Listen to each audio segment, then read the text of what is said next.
Hello viewers, আসসালামু আলাইকুম। আজকে স্পেশাল একটা ভিডিও নিয়ে হাজির হয়েছি। আজকে আমার বন্ধুর বিয়ে। আমার বন্ধুর ইচ্ছে ছিল সব বন্ধু বান্ধবীদের একসাথে তার বিয়েতে ইনভাইট করবে এবং অনেক মজা করবে এবং বরযাত্রীতে নিয়ে যাবে। তো যেই ভাবনা সেই কাজ। আমার বন্ধুর বিয়ে উপলক্ষে আমরা সব বন্ধু বান্ধব সব চলে আসছি।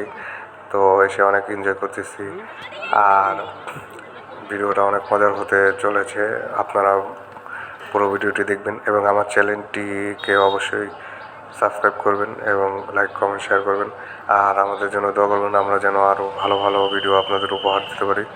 তো দেখতে থাকুন, এনজয় করতে থাকুন।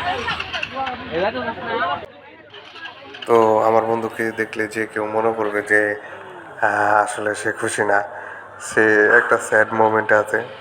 আসলে আজকে সে বুঝতে পারতেছে, হারে হারে বুঝতেছে যে আজকে সে একটা জেলখানার ভিতরে ঢুকতে চলেছে। তো যে জেলখানা থেকে সে কখনোই আর বের হতে পারবে না, তার ইচ্ছে মতো কোনো কিছু করতে পারবে না, পরাধীন থাকবে, জেলখানায় বন্দি থাকবে। এর জন্য দেখেন সে একটা স্যাড মোমেন্টে আছে।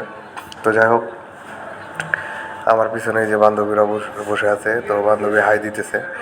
তো বান্ধবী ভাবছিল যে আমার বাইকে যাবে, কিন্তু অন্যান্য বন্ধু বান্ধবরা জেলাস, তাকে যাইতে দেয় নাই। তো যাই হোক, আমরা চলে আসছি। আসার পরে আমাদের এই যে জামাইয়ের সাথে আমি বসছি, আমার বন্ধুর সাথে বসছি। তো আমাদের সাথে দুলাভাইরা আছে, তো তাদের নিয়ে সবাই আমরা বসছি। এই যে আমাদের স্পেশাল খানা দেওয়া হয়েছে, তো আর সবাইকে বসায় রাখা হয়েছে। আমাদের খাবারটা আগে দেওয়া হয়েছে, জামাই বলে কথা, জামাইকে একটা অন্যরকম প্রায়োরিটি দিতেছে। তো যাই হোক, আর সবাইকে এই যে প্লেট দিয়ে বসায় রাখছে। আর বন্ধু বান্ধবরা এই যে রাগ করছে, ওরা খেপে গেছে যে এখন কয়টা বাজে, এখনও খাইতে দিতেছে না। তো একটা পাগলামি শুরু করছে। তো যাই হোক, আমি পরে বললাম বন্ধু একটু ওয়েট, আমি সবাইকে বলতেছি খাবার দেওয়ার জন্যে। তো যাই হোক, তারপরে আমি বলার পরে সবাইকে খাবার দেওয়া শুরু করলো।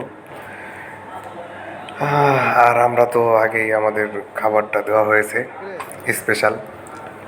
আর আমি যেহেতু জামাইয়ের বন্ধু, আমারও একটা প্রায়োরিটি আছে এখানে।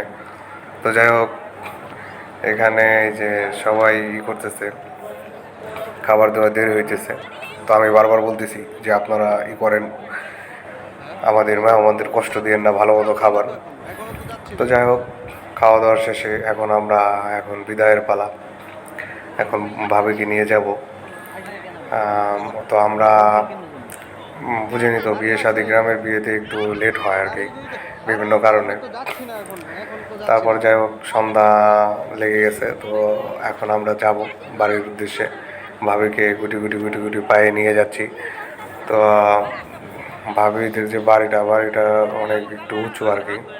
তো এই যে বাঁশ দিয়ে সিঁড়ি বানানো হয়েছে। তো বলতেছি যে ভাবিকে ধরে নামাও বা কোলে নিয়ে নামাও, মানে এক একজন এক এক কথা বলতেছি। তো যাই হোক, তারা গুটি গুটি পায়ে নামতেছে।